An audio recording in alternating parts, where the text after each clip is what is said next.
Hi, this is the reading for the Ionic Bonding Assessment Part B.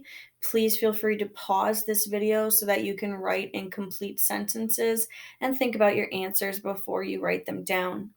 The first part is just asking for some information, last name, first name, class period. And then you actually have an opportunity to have a little second chance to make up questions from the short quiz that you took previously. Okay, so these are the same questions that you saw before. Keep in mind, you can use whatever notes, uh, online resources, whatever you need to complete this whole assessment. We just ask that if it's a short answer question, that you please write in your own words.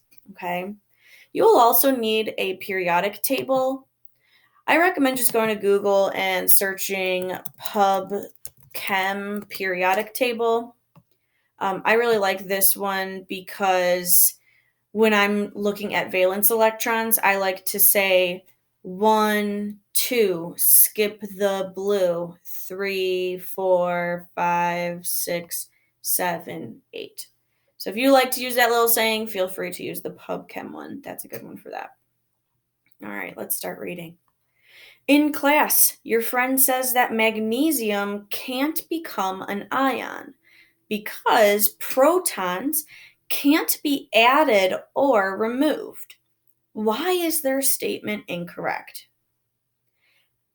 Mg stands for magnesium, can become an ion, but it's because of covalent bonding.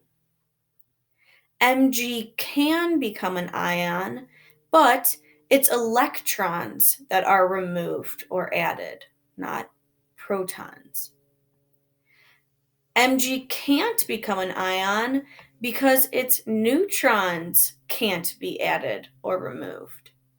So instead of protons, neutrons. Mg can't become an ion, but it's because it starts out as a neutral atom, no charge. A new element, symbol Z, has just been discovered. It is a metal with the following Lewis structure. This element would likely make an ion with a charge of what? Okay, so think about how it would make an ion, and once it did, what would that charge likely be? -4, -3, -2, -1, 0, +1, +2, +3, or +4. Same idea for this question. A new element, symbol X, has just been discovered. It is a nonmetal with the following Lewis structure. This element would likely make an ion with a charge of -4, -3, -2, -1, 0, +1, +2, +3, or +4.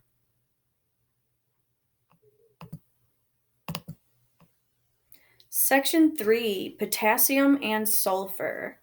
Your friend tells you that the drawing for ionic compound called potassium sulfide. They show you the drawing below. Explain to your friend, why are they wrong? Why is this drawing wrong? Okay. Again, make sure you're following the steps. First, figure out how many valence electrons each have to know how many dots there should be. Next, draw the arrows and decide if the octet rule has been reached. Okay, I just want to remind you, this is 2 points, right? So you got to make sure that you explain at least 2 points worth of work. Which of the following is the correct way to represent the ionic compound potassium sulfide? Okay, so notice these all look the same as far as the letters go. However, the arrows are pointing a different direction in C, and the charges are different. Okay, then you need to explain why you chose the picture above, why it's correct. Okay, this is 4 points. 4 points. We want to see a lot of explanation. And then what would the chemical formula be? Okay, so that, for example, could be like Li2